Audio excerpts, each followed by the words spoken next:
E aí, pessoal, tudo bom? Estou aqui para mais um vídeo sobre como começar a programar, sobre essas dúvidas, as dificuldades que a gente tem no início, tá? Então hoje eu vou falar sobre back-end e front-end, o que é cada coisa e como que a gente vai extrair esse conteúdo para nosso aprendizado, tá bom? Bom, além do front-end e back-end, a gente tem um outro termo que está muito popular hoje, que é o full stack developer, que é o cara que vai entender tanto do back quanto do front-end, ok? Bom, vamos começar pelo back-end, tá? O back-end, ele basicamente é aquele profissional que está desenvolvendo a camada de aplicação que vai rodar no servidor. O que eu quero dizer com isso? Vamos lá. Temos um site que a gente abre e o que a gente vê do site é a camada de front-end, tá? É aquilo que está sendo renderizado pelo navegador naquele momento, tá? É... O que aconteceu é que na época que a internet surgiu, basicamente a gente não tinha essas linguagens dinâmicas que faziam com que as páginas ficassem interativas com o usuário. Então tinham linguagens do tipo HTML, depois veio o CSS para ajudar e tal, melhorar o estilo da página e tal. E o que tinha era basicamente uma coisa que a gente via só, né? Não tinha uma interação com o usuário, tá? É, com o tempo foram surgindo várias linguagens, né? Com elas o PHP, o Ruby, Purview, também o JavaScript que roda no navegador, mas é uma linguagem também. E aí foi fazendo com que a interação com o usuário ficasse mais interessante. Voltando a falar especificamente do back-end, o que acontece é que essas linguagens estão sendo executadas no servidor, não estão sendo executadas na sua máquina, tá?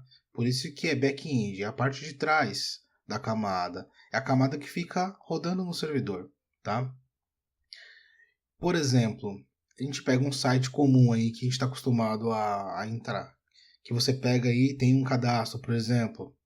No cadastro, você preenche seus dados lá e tem provavelmente um botão lá de submeter, um botão de enviar, salvar, cadastrar, qualquer coisa desse tipo. E quando você clica nesse botão, os dados eles estão ainda no navegador, né? Está carregado em memória, tá? Quando você clica nesse botão, esses dados eles são enviados para o servidor, tá? Quando chega no servidor, aí uma linguagem desse tipo, vou dar o exemplo do PHP aqui, ela vai receber esses dados e vai tratar essa informação, né? Dependendo da função, se for uma função cadastrar, ela vai pegar lá os dados, vai verificar os tipos dos dados, vai validar os dados que foram enviados, se é um dado do tipo data, vai verificar se é uma data, se é o nome, vai verificar se está escrito com nome, se não tem nenhum caractere especial ali, é, se é algum dado que você tem que colocar um número, por exemplo, vai verificar se é um número, enfim, vai fazer uma série de verificações ali, vai tratar essa informação e vai persistir ela em banco de dados, ou vai fazer algum cálculo e vai devolver uma saída, enfim. São infinitas as possibilidades aí que você vai tratar o dado e vai processar da forma que for necessária.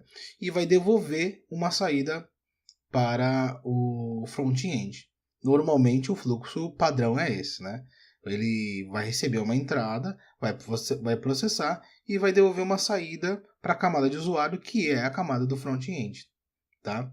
Que basicamente é o que você vê no site. Então o front-end basicamente é a camada visual, a camada de usuário, a interface com o usuário, ok?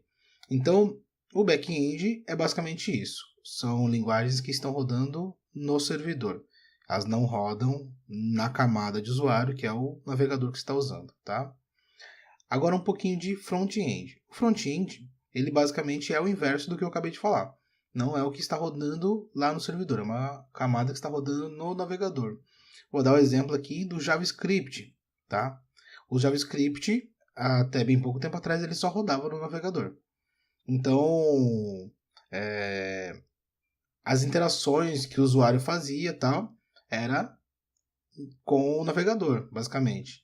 Quando o dado precisava ser persistido em banco de dados ou ter alguma alteração num terceiro, aí sim essa informação poderia ser enviada o back-end tratava essa informação e mandava para onde tivesse que mandar. O que acontece é que o front-end ele é altamente burlável, né? Você consegue, através do navegador, e alterar as coisas que estão no front-end. Então, as validações que são feitas no front-end, elas não são muito seguras. Então, o que acontece?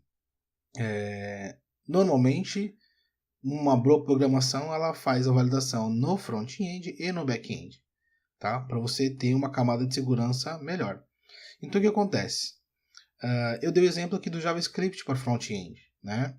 Então, o trabalho da pessoa que vai trabalhar com front-end, ele vai trabalhar com JavaScript, ele vai trabalhar com HTML, vai trabalhar com CSS, vai trabalhar com todos esses recursos que estão sendo utilizados na camada da interface, tá?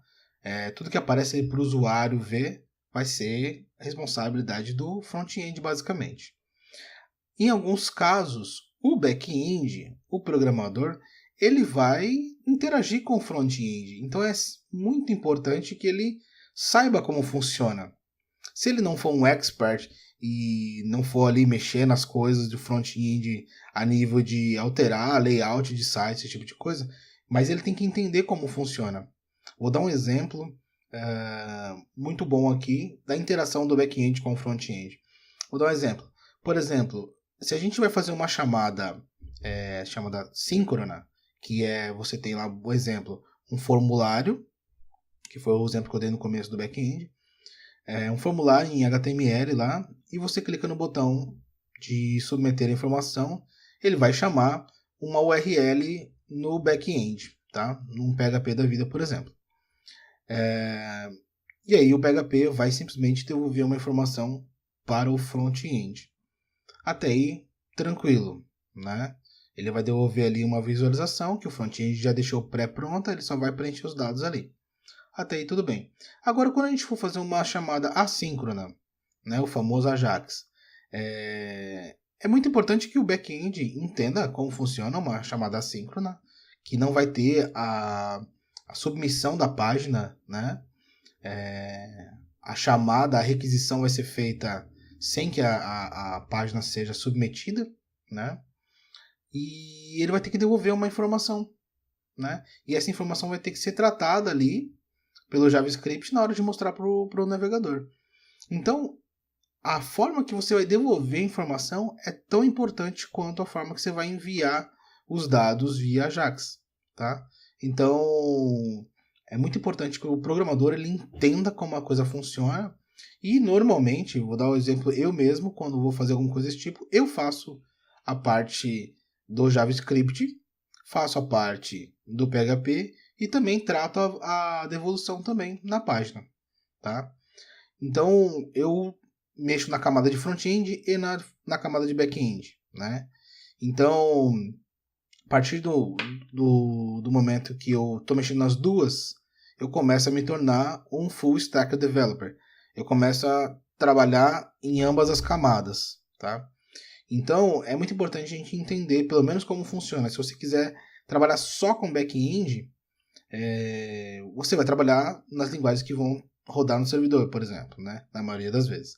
Mas é muito importante que você entenda como as coisas funcionam no front também, para você poder devolver a informação de uma forma interessante para o front-end tratar e mostrar na tela, ok? Existe uma exceção, né? Nesses casos que eu estou comentando. No caso do JavaScript, por exemplo, até bem pouco tempo atrás ele rodava somente no front-end. Mas com a chegada do Node.js, você tem agora um servidor de JavaScript. Então você pode pegar o Node, instalar no servidor e rodar JavaScript no servidor também. Então a gente não pode generalizar tudo dizendo que só o JavaScript, por exemplo, só roda em front-end. Não é mais assim. Também roda agora no servidor também, tá? Enfim, isso eu disse de camadas web, falei de navegador, mas isso também vai para aplicativos, por exemplo. Então, se você está desenvolvendo um aplicativo para celular, você vai usar um framework ali, uma linguagem nativa JavaScript no celular, que é a camada de front-end. Aquilo que você vai fazer interação com o usuário ali para mostrar as coisas no celular, tá? E se você precisar tratar alguma informação do qual o usuário não possa ter acesso, do processo, você pode pegar e jogar isso para uma API externa, por exemplo, né? Fica muito mais seguro, por exemplo, tá?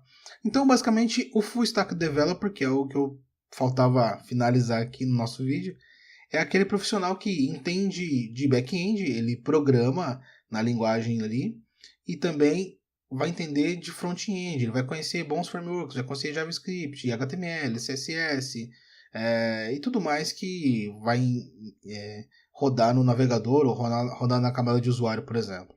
Tá?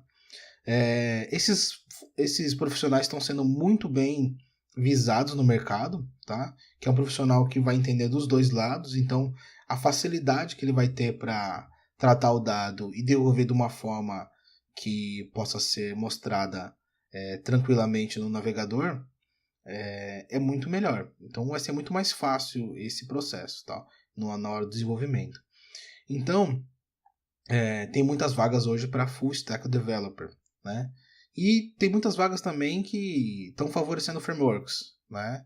Hoje a gente tem vários frameworks de front-end, vários frameworks que você vai usar aí para desenvolver a camada de usuário aí, tá? Tem o Angular, tem o React, tem o Vue, enfim, tem vários.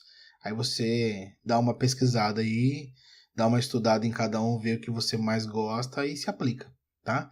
Linguagem de back-end vai ser, que nem eu falei, Ruby, PHP, Perl, essas linguagens assim, tá? Essas vão rodar no back-end, tá? As linguagens que vai rodar no navegador são as linguagens do tipo JavaScript que vai rodar na sua máquina direto, tá? Bom, esse vídeo vai ficando por aqui, espero que tenha ajudado vocês a entender a diferença entre back